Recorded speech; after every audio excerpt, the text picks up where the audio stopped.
Ladies and gentlemen, grab your drinks and popcorn. Today's feature is about to begin. Welcome to Celluloid Codswallop.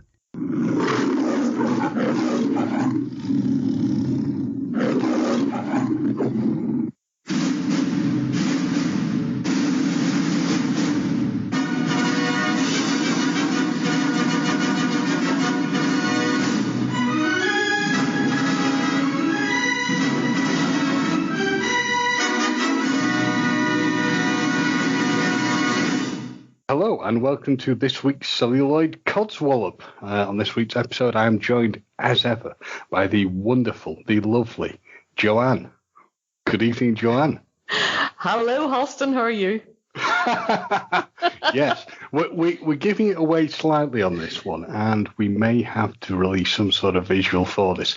I have always said to Joanne that I would cosplay, and I've never got round to it, and we've discussed various things I could go as. But for this episode, it was fitting that we are discussing the little mini-series about the designer Halston, and I took this as the opportunity to dress up as close as I could to him. So hence the hair and the roll neck top. The only thing that's not too accurate is the beard and the lack of cocaine. But we will endeavour to produce. We need a photograph. You need a photograph of this. This needs to go up on the Instagram page, and it needs to go up on the Facebook group, because this is absolutely brilliant. And do you know what you need to do as well? You need a wee bit of talcum powder or sugar or something. Just sort of wet it and dab it on your nose, just ever so slightly. for the release picture, yes. Yes. The sniffing is not a drugs problem with me. I do actually have a slightly runny nose. So, as I said, we're going to be discussing a miniseries that came out on Netflix called Halston, which was all about the fashion designer Halston. Now, I have to confess, I'd never heard of the chappie before. I actually my attention was grabbed by this from the trailer for it, which was very atmospheric and discussed his wish to change the fashion industry, and it was had a brilliant piece of music with it, which was Enjoy the Silence by Depeche Mode. And I looked at it and thought, this is an interesting trailer, because I'd seen a little link for it on Facebook. I sent it over to Joanne to see what she thought of it, and you seemed to quite like it too. You thought it was an interesting thing to watch. I did, because I love all the fashion things, and it kind of slightly reminded me of Pose a bit, which is also that was on the BBC iPlayer, and I think it's maybe on Netflix as well. Absolutely fantastic series about the ballroom culture in New York in the 80s, because it takes in, the element of AIDS and the problem that the trans people were having, well, at that time and now, to be perfectly honest. Yeah. And it was just fascinating. And I thought it did remind me of it. So I think I had heard of Halston a bit, but I didn't really recognise it. In fact, at one point you mentioned it to me again, and I thought you were just recommending some pickle-based condiment. Yeah. See, I, like you, didn't really have knowledge of the designer. But, so with regard to Halston, it wasn't somebody that either of us were particularly aware of. Now, if we were probably of a certain age and American, or just of a certain age, it'd probably mean a lot more to us. Now, I have a hunch, I'm not, but I obviously can't ask unless I get the old Ouija board out, that my mother had a few things by him, and I have a hunch she certainly had the perfume bottles. Oh, I was absolutely intrigued by the perfume. Yeah. I thought, I wonder what it smells like, because I don't know whether anybody's still producing that, and I would say even empty bottles at the moment would be worth a fortune. But yeah, I'm sure she had because I recognised the bottle design, had a memory of it from being a child, but I believe it is still about. But we're muddying the waters. So to explain, so neither of us had a clue. We'd seen this wonderful trailer, so we gave it a whirl. And to give an idea, Halston, well, his actual name was not Halston. It was Roy Halston Frowick. And he went by the name of Halston, and he was born in 1932, and he rose to prominence, as is shown in the show, in the 60s when he designed the pillbox hat that Jackie Kennedy was known for. And you see at the start of the show that there's a real interest in that product and that hat, and this woman starts saying, you're the guy who designed this sort of thing. He's going like, God bless Jackie Kennedy. But being the bitchy sort Halston is, Ewan McGregor playing him responds later on after, obviously, I'm assuming after the assassination of John F. Kennedy, and she's not wearing hats as much. He responds with "fuck." I know. He takes the mickey out of her big hairdo and the fact that she won't put a hat on it again. I mean, Halston, this is quite typical of him, that he almost reacts in many ways. His sarcasm is a baseline for him. His bitchy sarcasm is a baseline, because even whenever he's praised and he's doing really well, it's like, I know. Sure, I'm worth it anyway, and I'm brilliant. And whenever he's down on his luck, he still thinks he's brilliant. He's unflappable that way.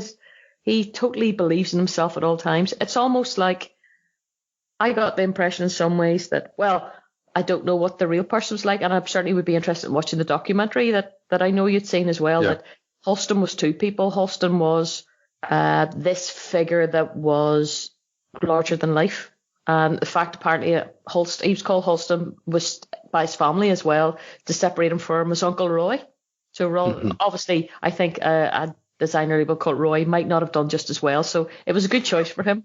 Yeah. I want to smell like Roy. Smelling like Roy is not really something that most people would want to do, especially if it's Roy from Coronation Street too. It doesn't. It's not the same. Dressed by Roy. Just smelling of chips and brown nylon is not really something that most people want. But yes, and then there was who he maybe really was, because we see as well within it that his persona, he almost, like you're dressed at the moment, he almost cosplays himself, because there is a scene where he's standing in front of the mirror and he puts on, it looks like a darker foundation, and he slicks his hair back and his voice changes and he has a sweater on, and it's just, suddenly Halston becomes not just a label, but a persona for this man. And it's fascinating. Obviously, it was always there for him, but it just becomes him 24/7. It's interesting how he starts out, because as an aide, I have it running in the background. Obviously, when you see him starting out, he's dressed very much in suits at the time. The interesting thing, and you can't work out how much truth there is behind it, but you see him picking up a man in a bar, and it very much becomes something throughout the show that his choice of finding companionship with men is just by picking up random men, but also picking up prostitutes, which, to be fair, at the time makes sense, because probably homosexuality would still have been illegal, and a lot of the time I think he was just interested in sex. But when he makes a decision that's interesting, because it starts out, he's known for the hat. The hat is lost, because it's mainly, I think it's also the fact that, as you said, Jackie Kennedy was his big thing, had stopped wearing the hat, but also hats are going out of fashion, and he had to really find a way of reinventing himself, which is when he decided to start going into clothing and making clothing. Predominantly it was women's clothing, wasn't it? And as a way of pushing himself more so he's out there and known by people, he links up with one of his friends, who is Liza Minnelli. Yes, she was great. The lady playing her was very good. I find wonderful. I like Liza Minnelli. I suspect if I met her in real life, she'd send me do Lally, though. But then so would Halston, because Halston was cruel as well as kind. I mean, he was just, you never knew what Halston you were going to get. Being his friend must have been nerve-wracking at times. I think maybe Liza maybe got the better of him. Got the best of him, sorry, not got the better of him, but maybe she was the one that he felt the most comfortable with. I found it very interesting when you saw the change in, he wasn't able to because one of the people who works with him, who was also a fellow designer, was saying to him, you need to make a product that really stands out, that means we know it's you. Because at that point he was looking at various bits of clothing and it just wasn't working. Now, he he went into the place of work he'd got, and he obviously sort of needed funding as well. And he had a very specific person working with him, who was started out as a front shop room design, doing the shop fronts at places, and helped him was basically like tie-dye clothing or design clothing. Now I'm going to ask you, did you know who that was? Yes, that was a heck of a shock. It was Joel Schumacher. I could not believe it. Well, it explains probably why Batman and Robin happened with the nipples on their suits. I had no idea he was a designer of any description that way. I just automatically thought it had always been filmed for him. I didn't really know. I only really came across him, I suppose, through the Batman stuff. He's not somebody that I particularly followed as a director, but yeah, it was a bit of a shock. And there was also a hint. There was actually a bit that it shows that Halston is telling him not to do drugs. But Joel says that he wasn't doing hard drugs when he was working for him. He had actually come off them by that time. So whether he was just smoking weed in the toilets or not, I don't know. But certainly the film gave the impression that at that point, Halston was more wholesome that way. Yeah. And that's that's the bit that differentiates the start and the end of the series are the drugs. And it was interesting to see that, we're kind of compartmentalized in the first episode, but it was interesting to see that and it's an element that I think you see throughout with Halston. He got what he needed from Joel Schumacher, and then he just disappears. Yeah. He just sort of pushed him to one side. But he pretty much kicked him out, got rid of him, and sort of said, "Get your shit together, get your act together, leave." Yeah, he was if the miniseries is to be believed, he kind of saved Halston because Halston was on his down at that point. Yeah. He just was not. The designs that he had come forward with, that black and white show that he did, and did you notice how quiet everything was in the shows? Yeah. There was no music playing in the background. That really jarred with me. All you could hear is the click, click, click of the model's heels, which also that was almost like a staccato for. Do you know whenever you see the Wild West and you see the tumbleweed, and that's what it was like. It was like a fashion version of tumbleweed. You see click, click, click as the models walked along, and nobody was making any sounds. Nobody was breathing in, gasping, going, "Oh, this is fabulous." And his designs were just, well, they weren't him. And yet when Joel came along with the tie-dye designs, and it was quite simple. He just cut a hole in the middle of one of them and then designed from there, because it seemed to be that he liked to design on the model, and it had to be the fabric that it was in as well. It all took off from there. But so I wondered how Schumacher felt about him at that point. It was interesting to think how influential Schumacher was for him at that first point. And it was kind of running at that point. Halston made the decision, didn't he, of what he was going to run with as his sort of design. And he said that a lot of things on his clothing, it became very much this sort of like floated light sort of fabric that became the main thing that he was sort of known for. But it's interesting, after that point in the first episode in the show is when he starts pursuing this look that I'm copying somewhat successfully here, where somebody decides, right, I'll slick the hair back, I'll put on the tan, I'll wear the roll neck, which sort of just became his standard look at this point.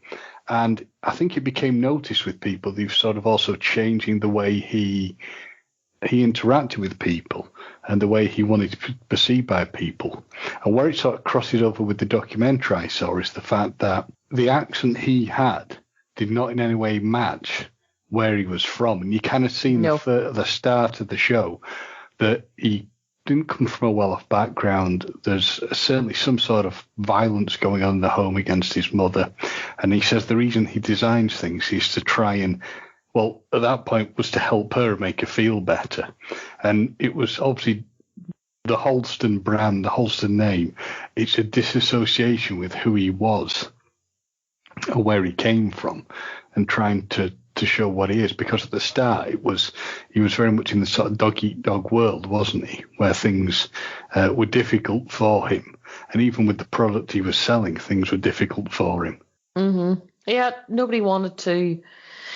After the hats seemed to be the big thing. He was a milliner for a very famous hat designer back then too, and he was in that department store, and it was all going well. And once Jackie Kennedy stopped wearing his hats, that was it. He was advised to produce a female fashion clothing line, and he certainly had a certain element of luck, because he had gone out on a limb renting out that building. I mean, at one point they can't even afford a light bulb. And Elsa, who is one of his models, comes in and he's livid because he's trying to design at the time. I mean, there is nothing worse than if you're the sort of creative type and you're trying to design and you keep getting interrupted. And he just could not do anything at all. And he was lucky as well that he had the support of, his name's gone out of my, Joe, isn't it Joe that is his artist? Is that the chap with the tash? Yes. Yeah, that's a good question. Who was it? Let's find out. Yeah.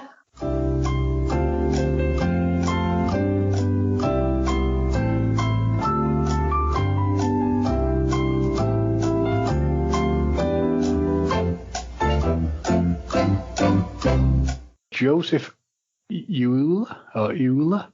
He's a fashion illustrator, yeah. Yeah. So Joseph he is also the muse, because really in many respects I think the other thing that the series shows is the muse, that Halston was certainly inspired by people around him, because it definitely I think the series actually demonstrates quite well that creativity is not just a solo project. Yeah. If you're that good, you will actually use the people around you, whether for good or for bad, because it can kind of fluctuate with Halston, but certainly his creative team and the people that he had to support him, like Liza Minnelli and Elsa and Joseph and Schumacher and all the other people that he came into contact with and who also funded him and pushed him, I don't think he would have got anywhere. He's quite lucky considering how badly he treated some people, that they were still there for him.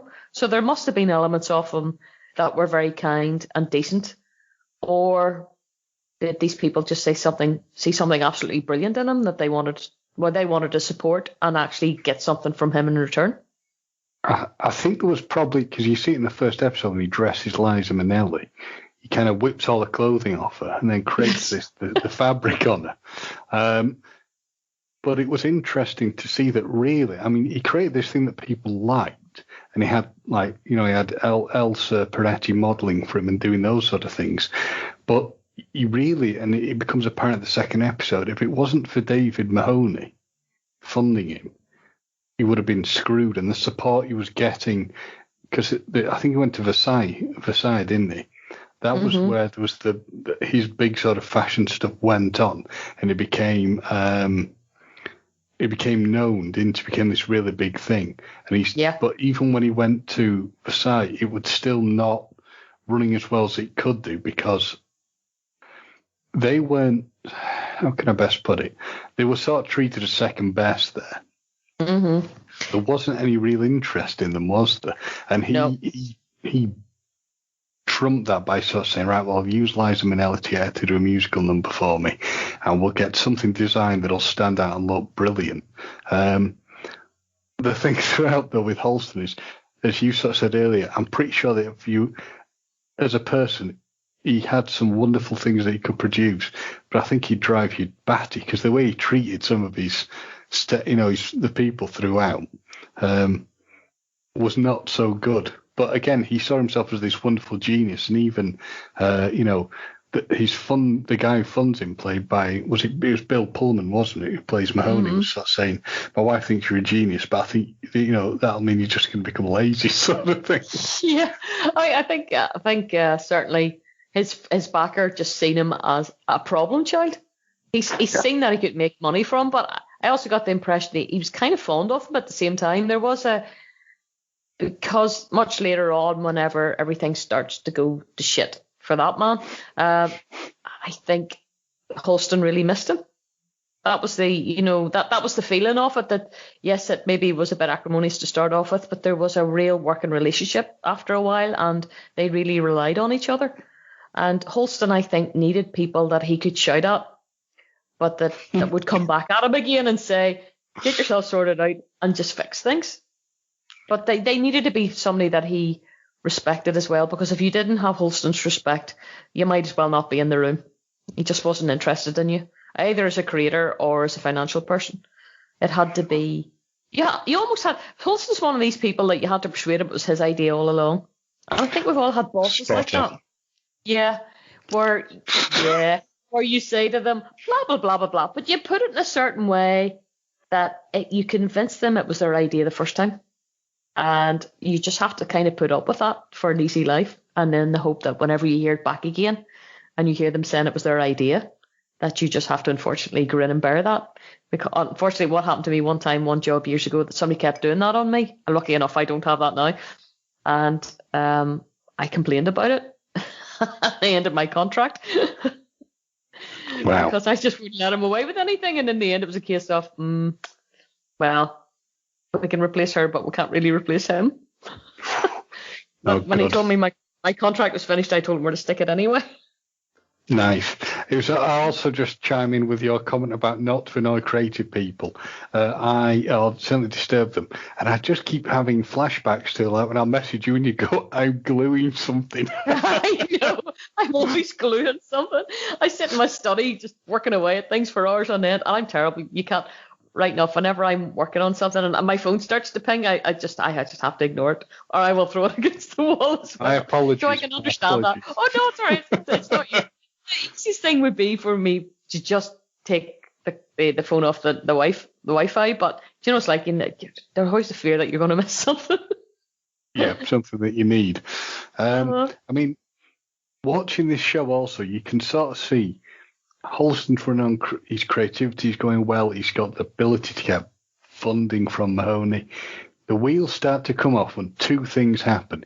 He meets a male prostitute, because he seems to, as I said, like picking up male prostitutes, which, when you think about it logically for the time, makes sense, because probably, I still think the thing you see in the first episode where he picks up a guy in a bar, which I don't know that was meant to be a gay bar, but for the time period, that'd be quite a risky thing to do and quite a both legally and physically dangerous thing to do. So he seems to spend a lot of his time having sex with prostitutes, which clearly doesn't help him in the long run for things that become apparent. But he meets a guy called Victor Hugo.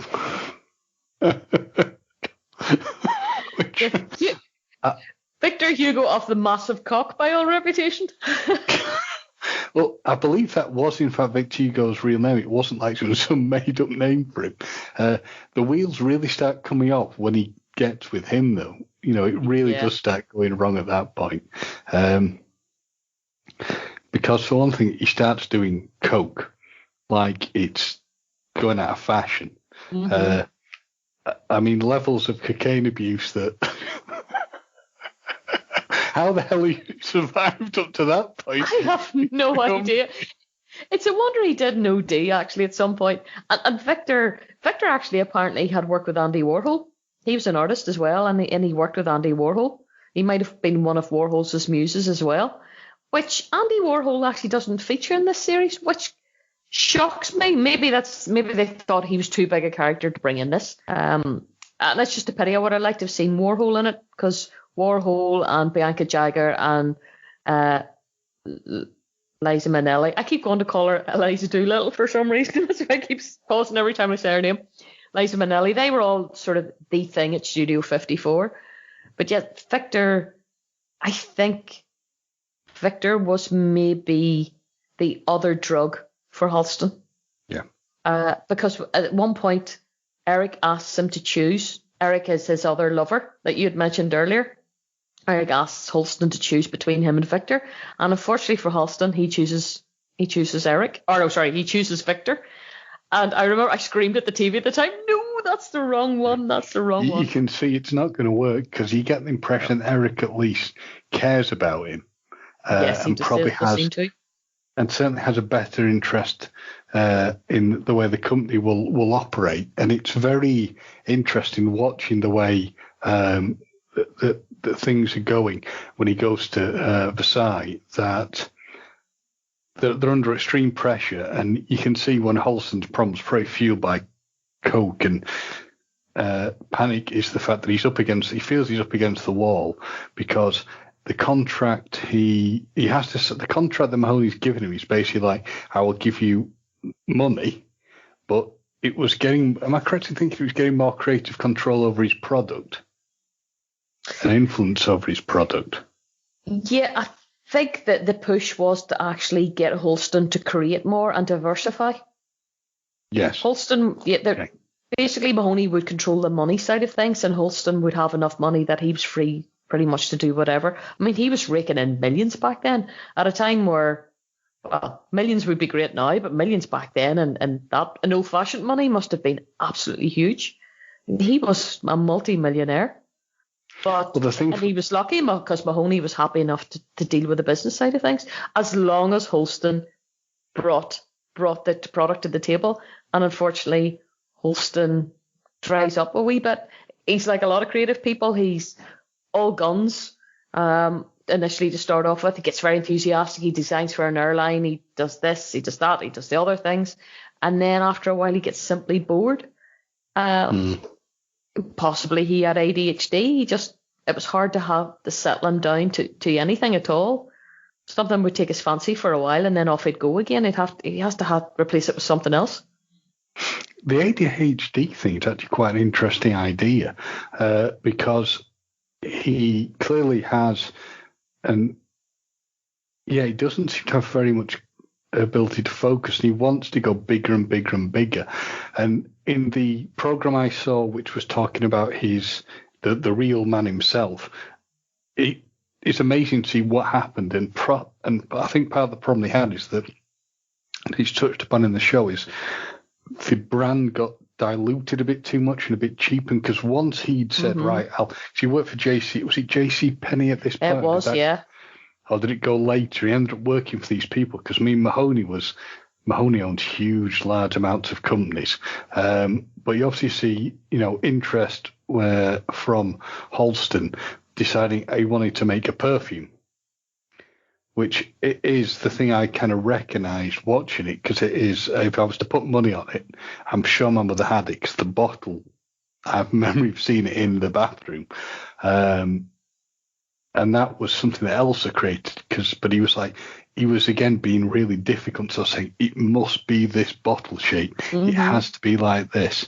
And you even, they decide, okay, they're going to go with Elsa's design, but it's how when he goes and sees the perfumery woman or perfumaire.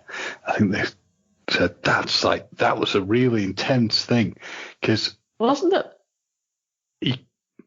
It wasn't like, it's when the woman said, this will bring all memories and things, and may have an emotional impact. And I'm thinking, like, what?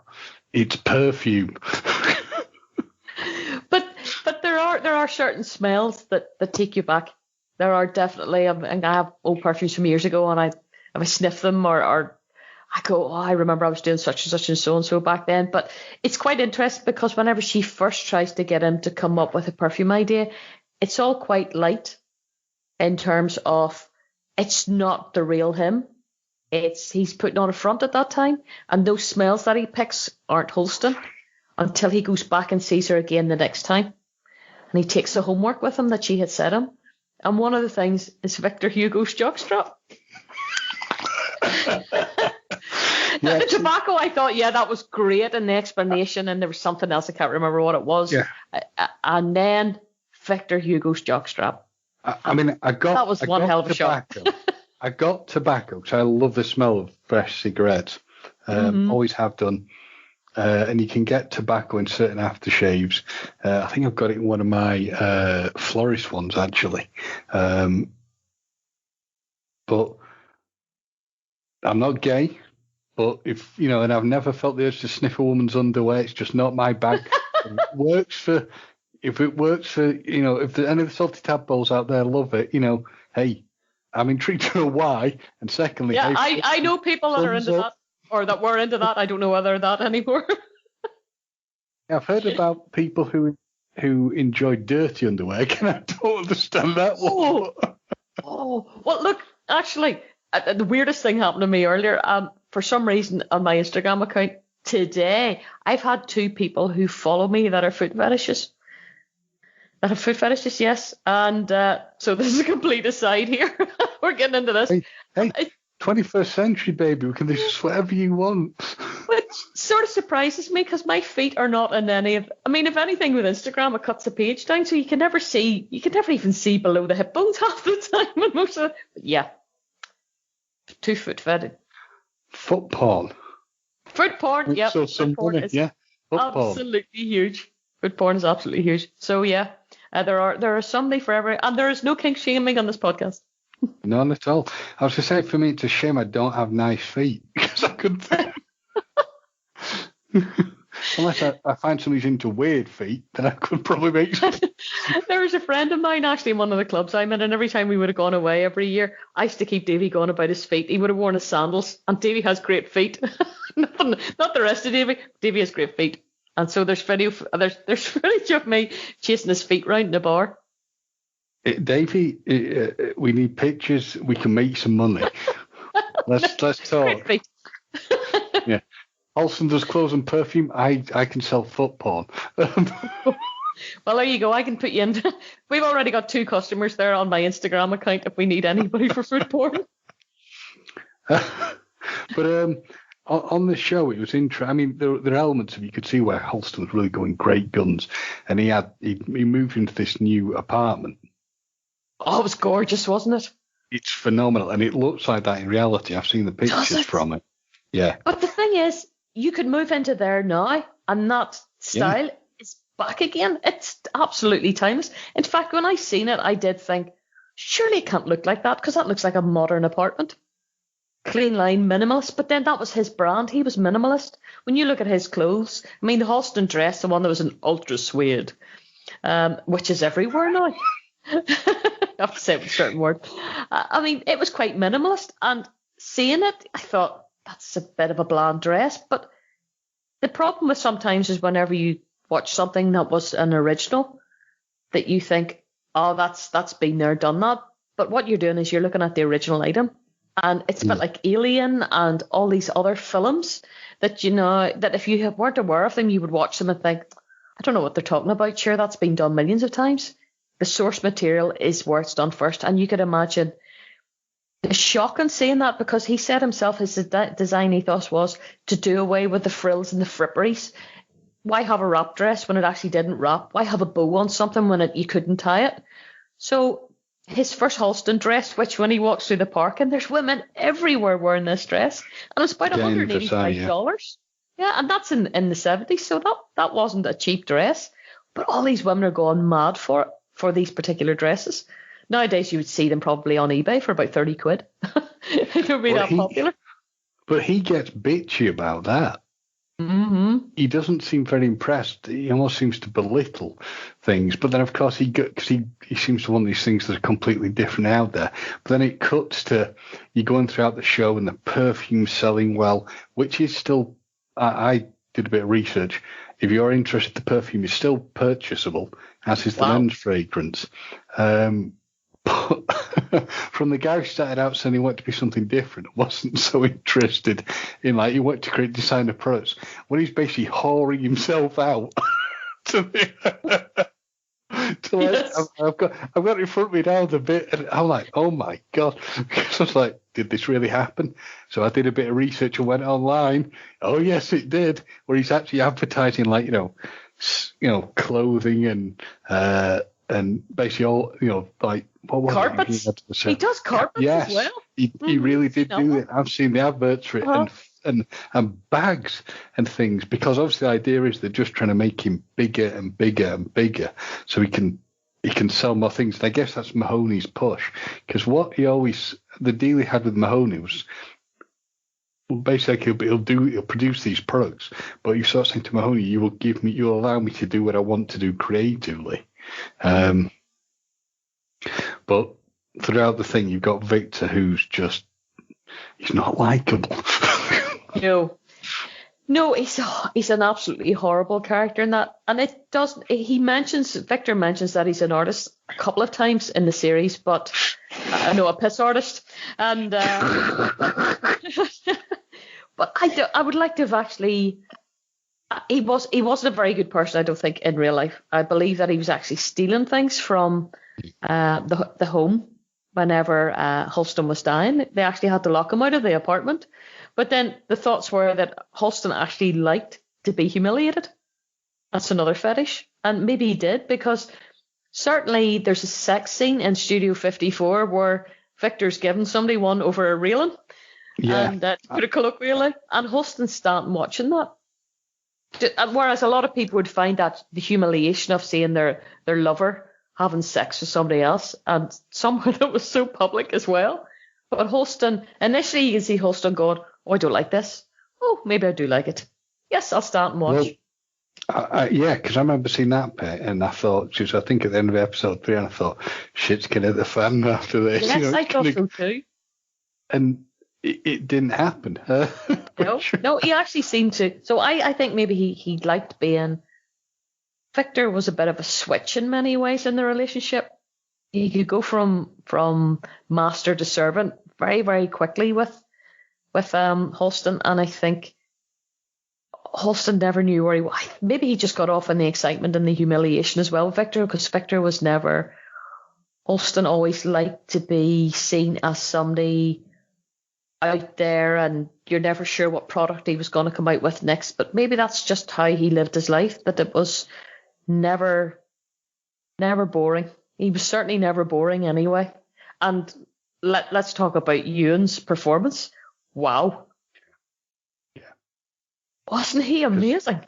He was incredibly good, and it was a very interesting thing to see, because the beauty, I think, probably for both of us is, and you can correct me if I'm wrong, but we went into this with no knowledge of the person, and I'd already seen about the documentary about him, and I thought, do I want to see this? I thought, no, I'm going to go into this completely other than the little bit of knowledge I'd got of who the guy actually was.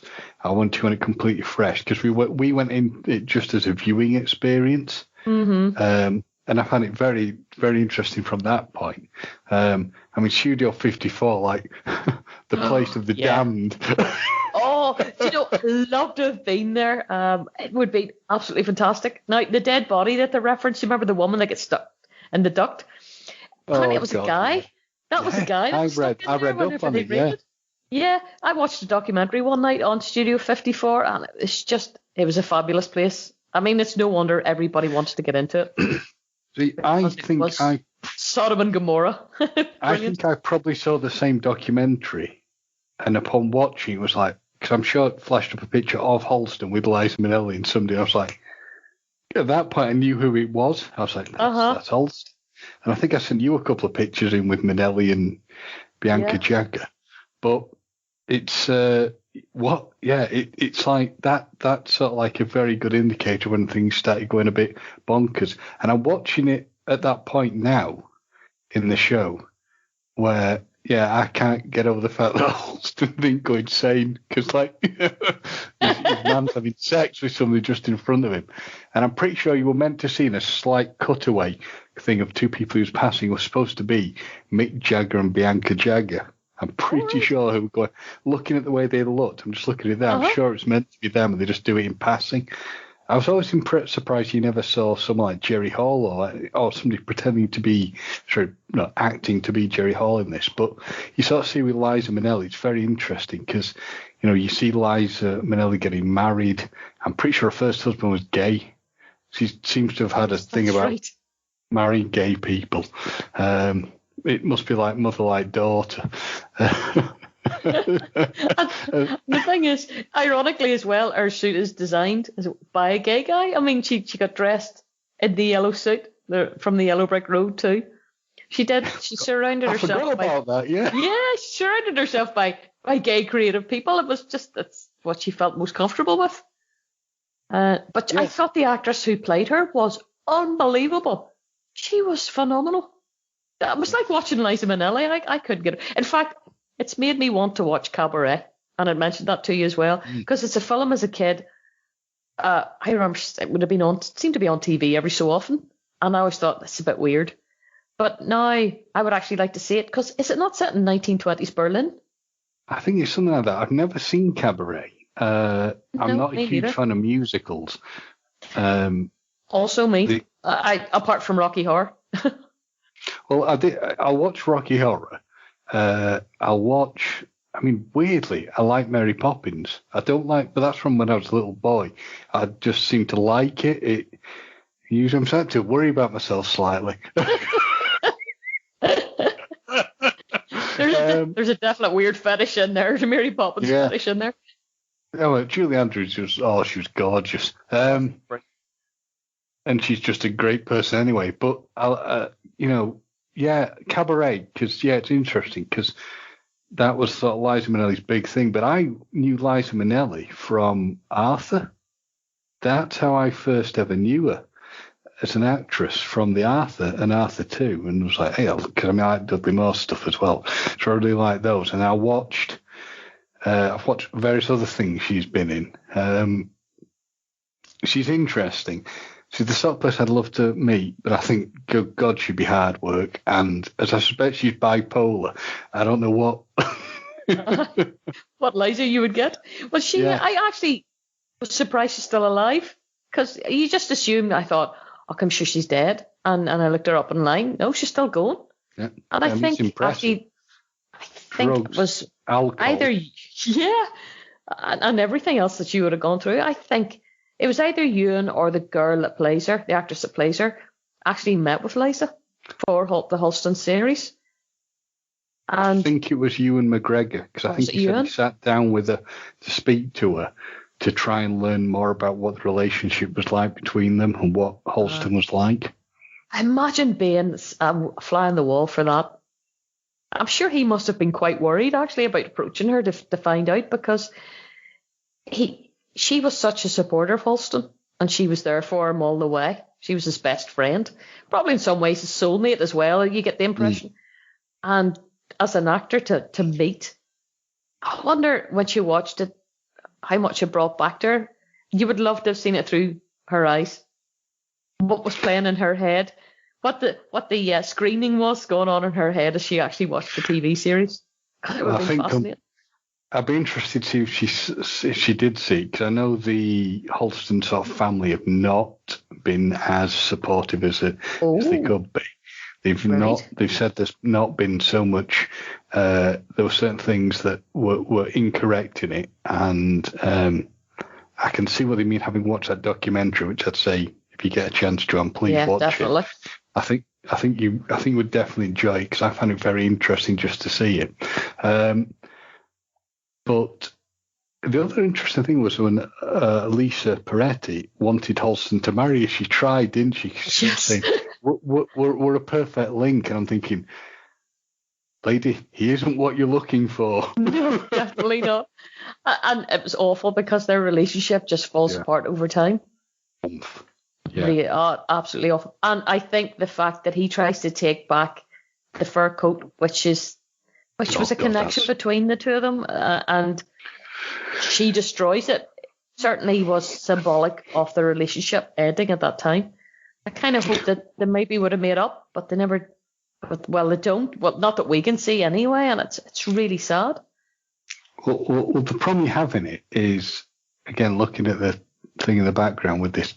The shot that I remember from the trailer where it's when they got into 54, but I remember watching the trailer, I'm like, before I even knew anything about it, I'm like, that's got to be Liza Minnelli.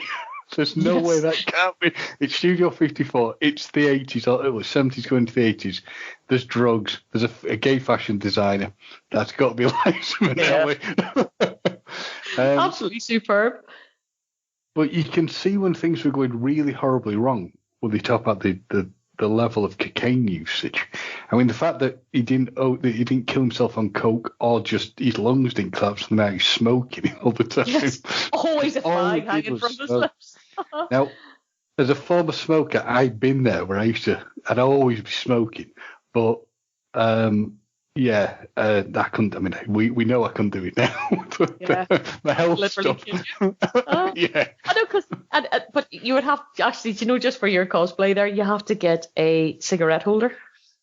I do have a cigarette holder, Yes, but it has to it's be not white. all white. It's not all white. It was one that had been owned by my great uncle. It's like, I think, silver and some black thing. And I was going to dig it out, but I don't have any cigarettes, so it would have looked pointless. I have some false cigarettes that I use for Sarah Connor and different cosplays that I've used it for. Or I do a version of it called Ginger Connor. Come with me, you know. If you don't want your soul back because I'm a ginger, I probably would be the Terminator if I'm Ginger Connor. But they're great. You can buy them on eBay, and they actually look like lit cigarettes. So I get to see you wandering around. You have to do this at a convention, hosting to see him, and you need a black. Black mask as well. Would anybody know who I am? There's the problem. Well, I would. That's good enough for me. That's fair. Yeah. So they getting through the show, they go through, what is it, like 2 weeks of coke in a day or something? It's the fact that he actually fucks up his telephone as well, because there's coke inside the retriever. And can you imagine the BT engineer coming out? Sorry, my phone's wrecked. Yeah, sure, no problem. Tap, tap, tap, tap. There's a lot of talcum powder here. Oh, yeah. I get chafing in places. It's all talcum powder. And there's grams and grams of coke inside the receiver. I mean, it's interesting that, like, Halston, he also moves. I don't know if I can't remember, did he sell the wonderful apartment and move to somewhere by the sea, or did he just buy the place near the sea to... I think that's sort of his holiday home. So he just uses it to... I mean, it's fantastic. It's not the glamour pad that it turns out to be, but in many respects, though, whenever you look at the design in New York, is very minimalist, and his office is all red. I mean, how impractical was that? That poor cleaner having to clean down all the glass all the time and the reflective surfaces. Imagine vacuuming up all the coke as well. Oh gosh, I know. There must be slightly lighter patches, and dear knows of what else right now for Halston around that place. And then you get to his country retreat. And I wonder, did it maybe reflect his country upbringing? I've not thought of that, but yeah, it probably would. Where was he meant to be when he was out near the sea? Where was it supposed to be? Was he on like Martha's Vineyard or something? No, it mentions Manitouk or something like that. I don't recognise it because he was getting his meals flown out from Manhattan to there. Because Elsa actually takes the piss out of him. That's one of the first times they fall out, is whenever she's taking the mickey out of him because her baked potato's a bit cold, and he's given off that the chefs haven't cooked it properly. Yeah, because he's just like doing coke, isn't he, while they're all sat around having lunch. And it's like, but again, it's interesting. She goes to the conversation, believe it or not, me and my dad had today, which is... About coke again? Well, he's been saying, son, you've got to stop doing it. But, not that I have a problem. We were saying about when you get a certain level of money, a level of spending, or spending it. So when you reach a certain level of money that you have, certain spending will not mean as much to you. Mm-hmm. Whereas to some people, so say spending £1,000 on something, to some people will be like, heart palpitations. Whereas spending £1,000, some people would be, I spent £1,000, I bought something I like, such as. And you see it with Halston as things are going on, because like the meal thing, he's having dinner with Liza Minnelli, only him and her, and this wonderful, if you think he looks impressive in the show, I found something on YouTube where they were like doing a tour of it, because I don't know if you can buy it or if it's like of historical importance and use for things. It was huge and incredibly impressive. But there's only the pair of them sat there having dinner, and she's like, nice meal. He's went, yeah, I got it like in from a restaurant. Yeah, it's extraordinary. He wouldn't even think to make anything. He does seem to have a live-in housekeeper, Mohammed. After a while, seems to appear as his help and his guide and his driver. One thing I liked about Halston is that he doesn't see race. He has people of different ethnicity around him, which probably was quite unusual back then because he had black models on his runway, and it didn't matter. I liked him because it didn't seem to. I mean, Eric was black, and it didn't seem to matter to him what color you were, what creed you were. He was very. Everybody was the same. Well, you had varying degrees probably of usefulness and creativity. On if he was interested, if he liked you and he was interested in you, it didn't matter what you were. That's what I liked about the character, is the fact that he didn't see race or color. He seen the person, and the judgment he made was on the person rather than what they appeared like on the outside. And he seemed to have a predilection for black and Hispanic men as his partner, didn't he, as well, which was an interesting thing to see. But when they're at like his retreat, there's all of them there. He's when he really lays into come on, brain. He really lays into Lisa. He really lays into it. He sort of saying, "You just like, oh, you do, because she was saying, I've done this. I'm professional. I've created perfume. I've been a model." And he's going, "You've done nothing." He sort of said, "It's me. You owe everything to me." And he treats her incredibly crappily, and she just storms off, which has repercussions later on, because when his mother's died, and he goes back to see the family and goes to the funeral. He then gets annoyed with her later on by going, you showed no interest in this. You didn't, you didn't support me in any way. And yeah, I think, does she not say she didn't know anything about it? She didn't. Yeah. He says, she tells him that actually he's cut a lot of people out and knew nothing of it. It's funny, actually, in some ways. She says, I didn't know, but she almost admits in the next sentence that she did know it. And she wouldn't have gone anyway. There's a way she puts it. I can't quite remember the actual phrase, because I was kind of slightly shocked. I got the impression that she didn't hear it directly from him, but she heard it from somebody else and made the decision not to go because she couldn't forgive him. I mean, she was quite highly strung as well. Maybe suffering from the paranoia of coke, because coke is one of those things that makes you paranoid too.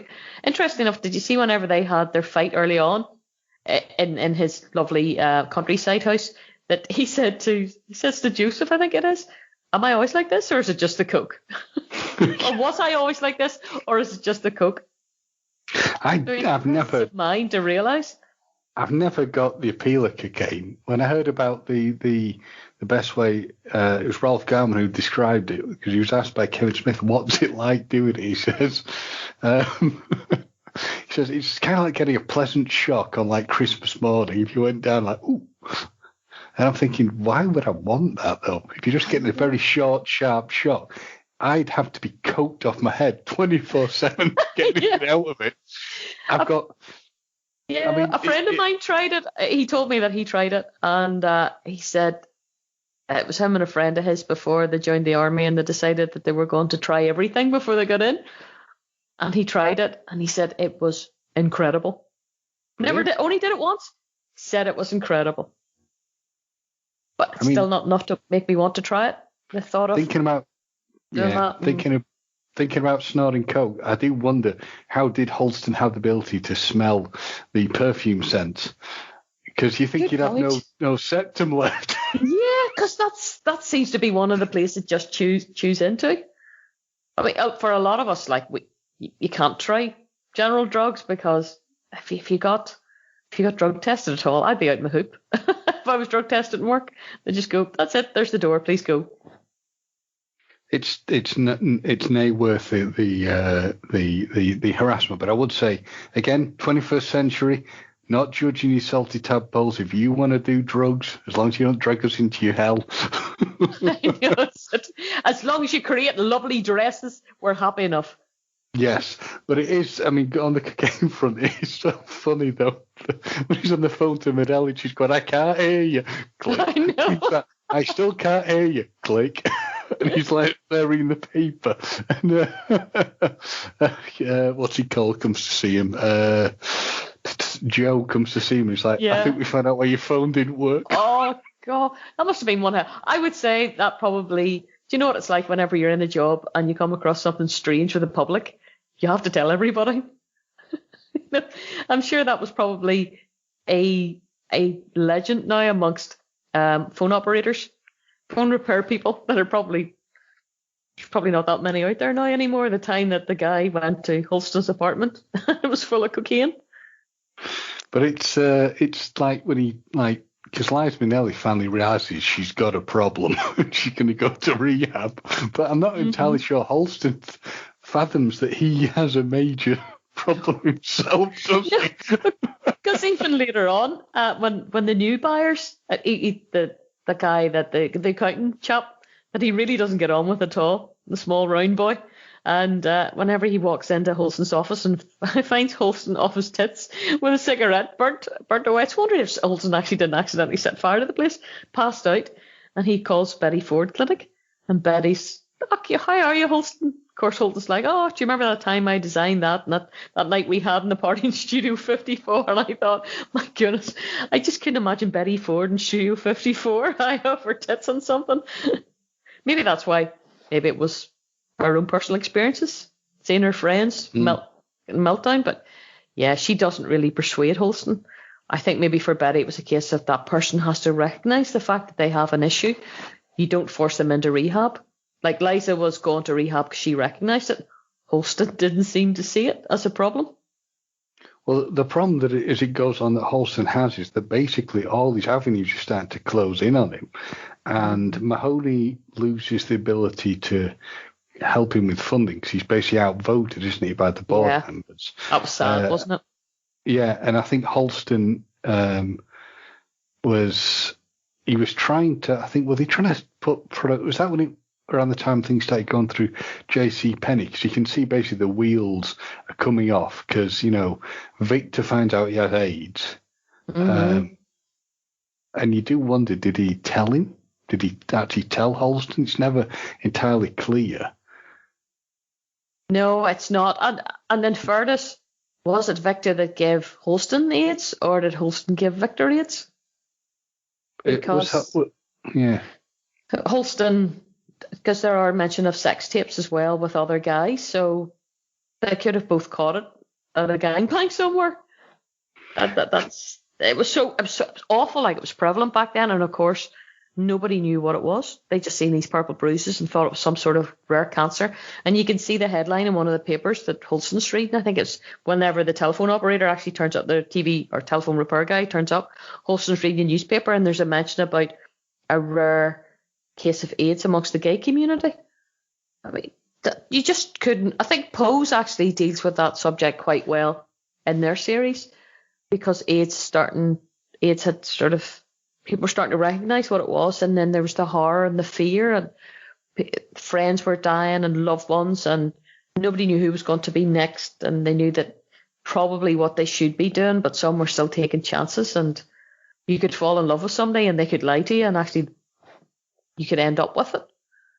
And it just must have been horrendous. It's a bit like, in some ways, I almost say it like the virus. I mean, obviously in a very different way, but we're living in a time when there's a huge virus and it's a threat to people's existence.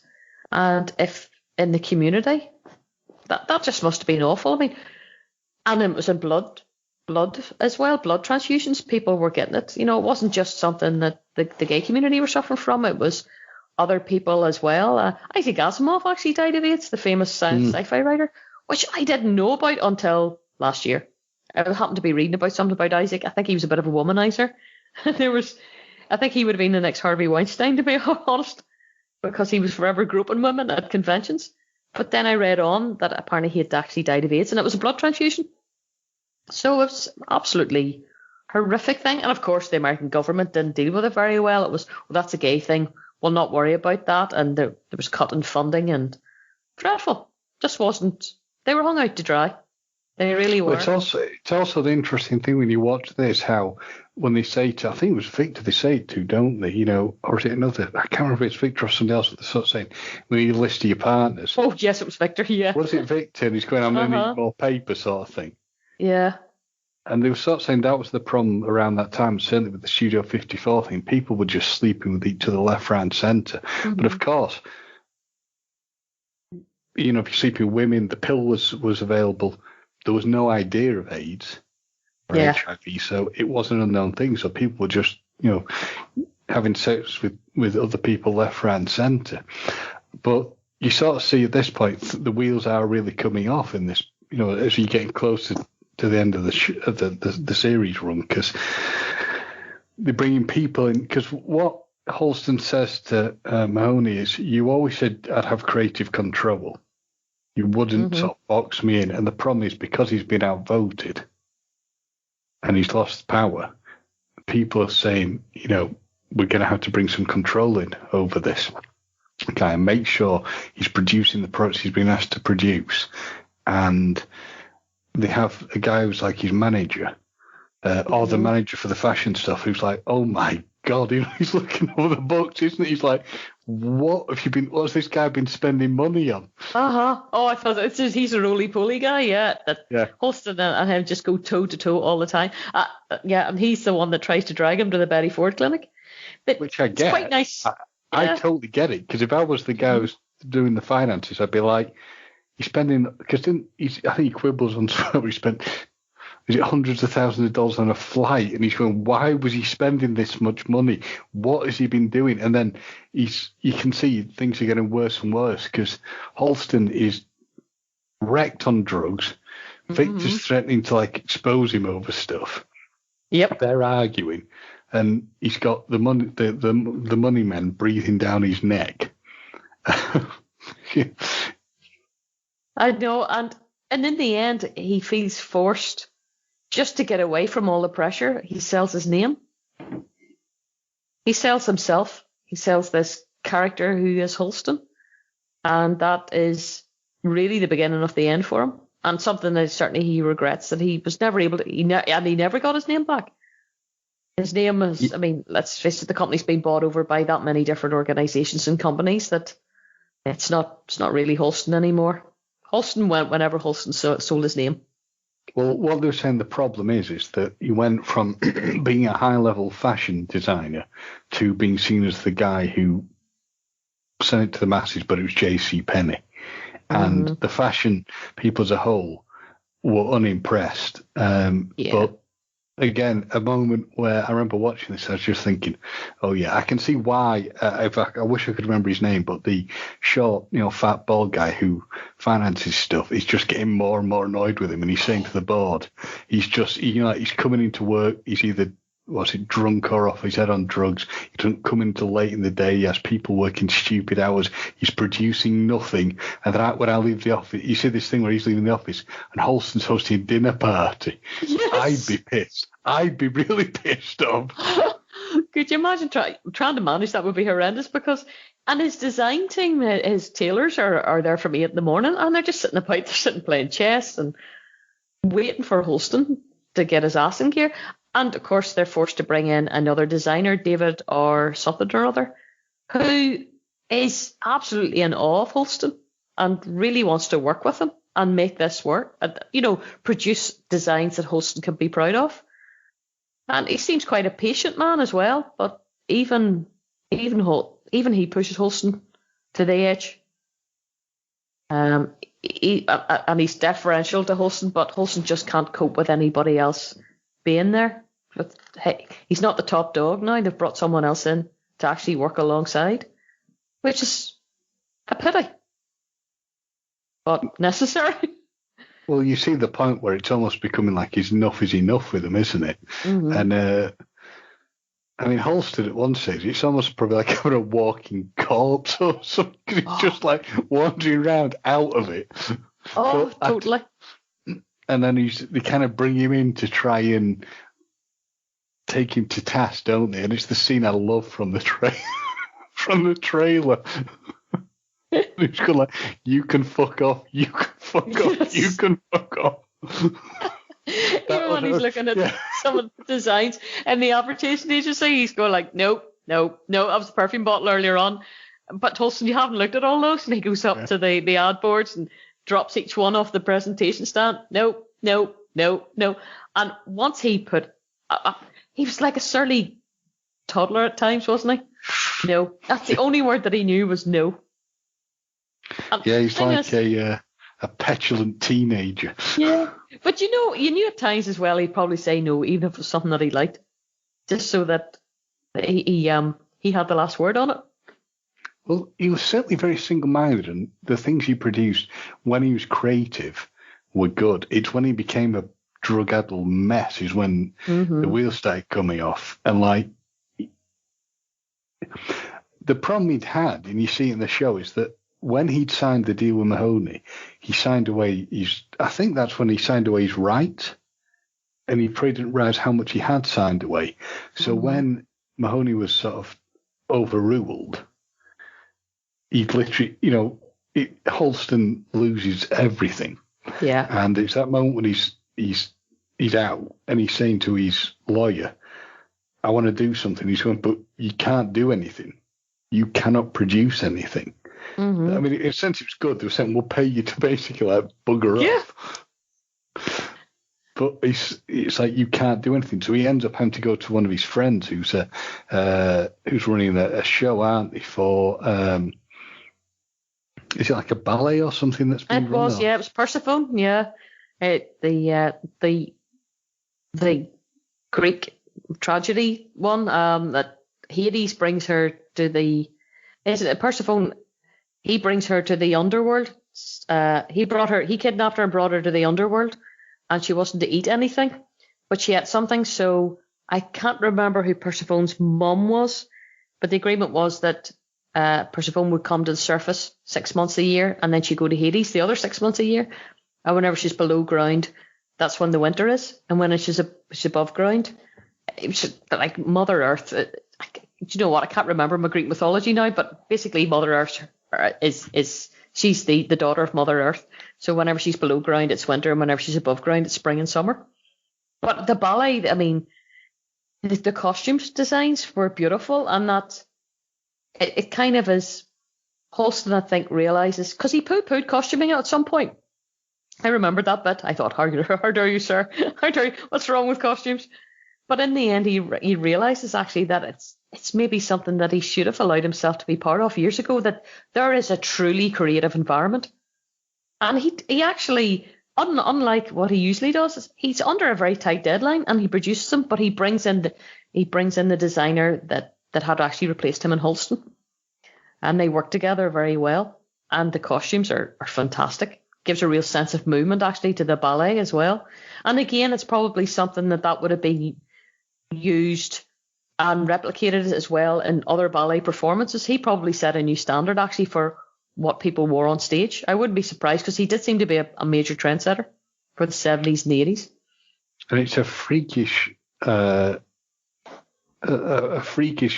sort of deadline that he has to work to, but it's also the fact that at that point in time, he has basically hung out all his sort of friends to dry, and then he gets in a limo, and lo and behold, in the limo is actually one of his friends, and it is Joe, who I think Joe must have some sort of, if I remember, Joe had left to sort of get involved in the funding of the arts, and was obviously involved in the funding of that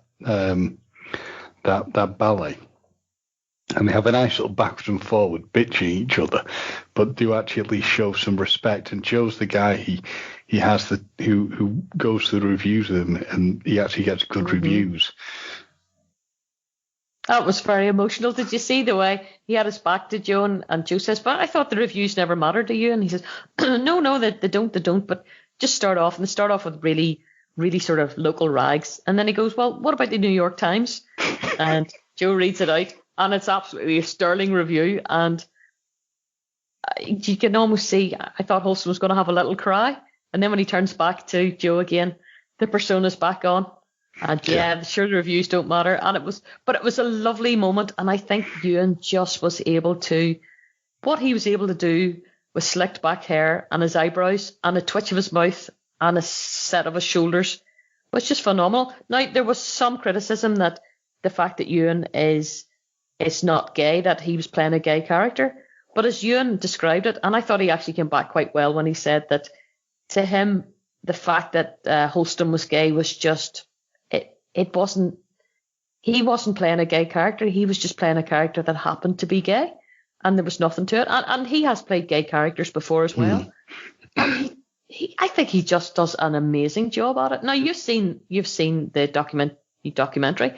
How did you find Ewan's portrayal of him with the actual person itself? Well, it's interesting. Just going back to the way he looked, he doesn't particularly look like him, and the voice isn't bad, but I'd say you've certainly probably caught some of his mannerisms. He actually sounded more like the actual voice of Halston was kind of interesting. It was almost like, how can I describe it? Almost a bit of a James Mason style voice that he was trying to sound like. But the voice doesn't make a lot of sense because Halston shouldn't sound like that. And within the documentary, they're sort of saying, Halston, if you met Halston on the street and you were, say, walking to work with him, he's a bit different to how he is in the office. The voice changes the whole way he acts with people. I mean, it was interesting within the show as you're getting closer to the end of the series run, because it was a 5-episode run, that, Halston's finally seen that he's getting back to be able to do something.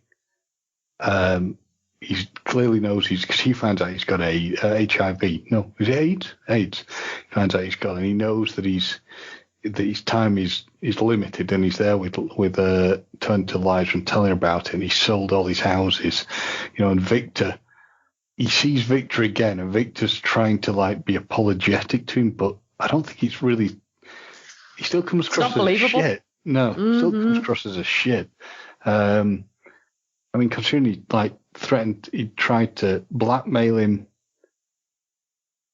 and just treated him incredibly badly. It's I didn't really get into that as an honest apology.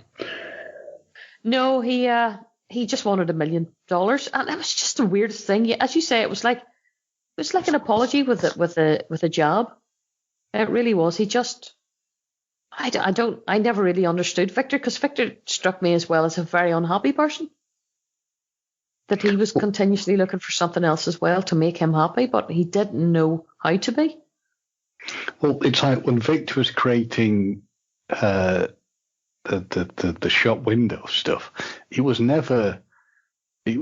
it didn't make sense. It was just sort of like crazy stuff thrown around everywhere, which I gather is the reality of what it was like with him. I mean, by the end of the show, pretty much, I think everybody involved in it has died at some point. Some have lasted longer than others. Was it Elisa actually lasted, I think, until only fairly recently.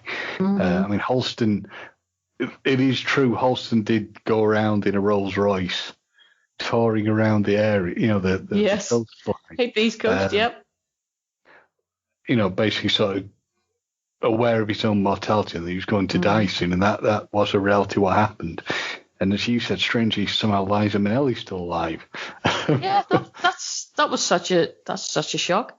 And Joe died, I think, sometime into the 2000s as well. Yeah, he died around 2004. 2004. Mahoney died in 2000. I mean, Mahoney was never he was the money guy, and he exerted some sort of pressure on Halston, but he's never the bad guy, was he? He got the feeling he wasn't. He wanted his money because obviously he's like an incredibly wealthy man, and because he owns loads of different businesses, and he's saying to his wife, we can get you a boat sort of thing. Well, it's not going to be a boat, it's going to be a yacht, but we'll just have to get more money sort of from Halston, or we'll sell it. We'll find some way of doing these things. And you can tell there's a level of interest because he is apologetic to him about what's gone wrong. That's the difference. He knew how to. There was mutual respect between those two, whereas the later people that came in just were never going to get the best out of Halston at all. Halston felt abandoned. I think Halston almost had a sort of a slight father-son relationship with Mahoney, and Mahoney went. And Halston definitely had abandonment issues. Because he begged Victor to stay at one point too. Yeah, and he does. Certainly it seemed to be his thing, that just begging people to stay. But the end was kind of sad. It was almost like a driving off into the sunset, which in many respects I suppose he did. Apparently he died in the company of his family. He went back to his family. Yeah. Because they're not actually mentioned. You got the impression whenever he goes to his mother's funeral that the family have abandoned him, but apparently his two brothers, or his two sisters and a brother, something like, I think there's three siblings, they were there for him when he died. And No, he did have. Again, I can see maybe why the family aren't overly happy with this show, because it doesn't paint them in a brilliant light. And he actually, bleeding it into the documentary, he actually had, I think it was his niece or something worked for him. Mm-hmm. And he had a pretty good relationship with his family. And you are right, he went and died. He went to spend time with his family. He died. He kind of didn't really tell, I think, that many people outside his family that he was unwell, and things took their natural course. So yeah, it's interesting. The level of reality to the show, I think, is certainly there. But obviously, artistic license takes place, which is what will normally happen. So the question I'll ask, as I always ask Joanne, is how did you find it and how did you rate it out of 5? 5. No, not 10, Joanne, as I usually give that's my creative leading there, just to give an answer out of 10. I loved it. I loved Ewan McGregor's portrayal. I loved Liza Minnelli. It kind of made me interested in Liza Minnelli in ways I'd never been interested in her before. I really enjoyed it. I liked the glitz and the glamour of the 70s and 80s. Found it quite sad towards the end. It was terrible to watch such a major talent just implode. I would probably give it 4 out of 5. And the reason why I'm giving it 4 out of 5, because this kind of ties into what do you think they should have done better, was this shouldn't have been 5 episodes. There was so much there. We should have found out. Halston and his relationship with Jackie Kennedy could have been a whole episode on its own. I mean, that was the pillbox that she wore for JFK's inauguration. I'd love to have seen that relationship. There is so much they could have done there. They could have easily 5 series out of that. And that kind of annoys me a wee bit that it was only 5 episodes. I don't understand why that was decided to go that direction. I'd agree with you on that, because I think that I'd give it the 4 out of 5 as well. I think that it's the sort of thing where they probably could have made more series. They could have maybe done the 5 episodes of a period of his life and then looked at series. If it had been successful enough, looked at doing series 2 and going on to do other things to cover it in more detail. But as someone like yourself who came to it with no real knowledge and was just hooked by, I mean, it's interesting that we were hooked by a trailer. Mm-hmm. Yeah, it was just glorious. We didn't have any other knowledge of it apart from a trailer. And we were like, that looks like that could be interesting. Let's give that a shot. And yeah, I think that was a very interesting thing. And someone who's gone in with no real knowledge of it, I found it thoroughly enjoyable. I really did. I think it was a very well done piece. And if you pair it up with the documentary that I saw, it gets even more interesting to see what it's like. So yeah, I found that very, very enjoyable. Yeah, it's interesting that both of us want to go on to learn more about him. So that's probably a sign of a good series, that whenever you're left thinking, oh, I want to know about this person. And I actually would like to read the book that this was based on too, as well, just to find out a bit more about him. So that's a success in its own for a series that it's actually spawned sort of a fascination with somebody that was famous that we didn't really know much about. We sort of recognize him now from photographs whenever you see things. Excuse me. But certainly, yeah, it's definitely a successful series. It's not maybe done the best on Rotten Tomatoes. It's kind of, some people think it's not in-depth enough, and it's sort of about 50-50. But certainly I give it a thumbs up. I thought it was very good. Only criticism, as I say, is the fact it's only 5 episodes. Nope, I'd agree with that. So I would say, for anyone who's interested, it's on Netflix. If you can, I'm sure there are other sources you can find it through. If you are interested in learning a bit more about him, there is the wonderful documentary on the Amazon Prime, which I'm sure you can find on other sources if you have a hunt. And I would say this is probably the best place for us to stop. I think we've been talking enough celluloid codswallop. So as ever, I have been your host, James. And you've just been fashionable, darling. I've been Joanne. Not so fashionable. Sitting in here in a tracksuit top. Looking wonderful as ever, though. And on that note, bye-bye, everyone. See ya.